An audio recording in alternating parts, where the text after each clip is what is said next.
The Separatist droid army was absolutely massive, so big in fact that the Separatist Senate actually lost track of how many had been produced over the course of the war. Among their ranks were all sorts of droids, from the tiny Separatist repair droids to the massive Octuparra Tri-droids. But which of these was the most expensive to produce, and was it worth it? Well, today we're going to break it down and get deep into the technicals of the droids to see just how capable the most expensive Separatist battle droid was. So before we dive into it, make sure to hit that subscribe button, join the Star Force 1 Discord server in the description below, and let's get into it. So there are actually two main contenders for the most expensive droid, and although their size isn't remotely close, you'll see why they could both be very expensive in a second. So first up, we have the B3 Ultra Battle Droid. This was an incredibly large advanced model based on the B2 Super Battle Droid, which towered over enemies and had vast and powerful offensive systems. In contrast to the regular B2's blaster cannons, with them only being able to wield a rocket launcher if they had a specific modification, the B3 Ultra Battle Droid wielded a rocket launcher, two rapid-fire blaster cannons which could be retracted, a flamethrower,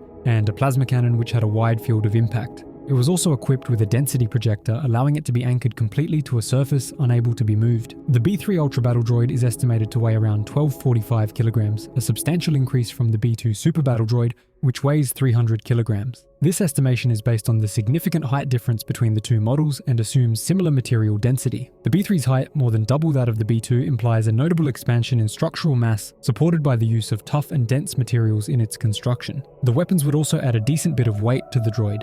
These were experimental units not widely deployed, since each of them came with a massive cost. Despite this absolute Goliath being very expensive to produce, it might not come close to the insane fees associated with creating the CB3 Cortosis battle droid, looking almost identical to a regular B2 unit, but had black Cortosis plating around them. These were a type of droid specifically designed to eliminate Jedi, since the material they were played with, Cortosis, was an extremely rare conductive kind which were not only resistant to lightsabers, but could also make them short out entirely. Thanks to this, as well as their higher than usual intensity blasters, there was only one known weakness, discovered by Anakin Skywalker, which was to perform a very specific overhead strike on a particular location where the Cortosis plating separates. Other than this, it was entirely unable to be defeated by a blade, leading to many deaths of Jedi who were unable to discover this very particular weak spot. Thanks to its use of the very rare material, it can be assumed that these were incredibly expensive droids to produce, and their efficiency in battle cannot be overstated. The estimated price for this, due to the crazy nature of the Cortosis plating, varies quite a bit.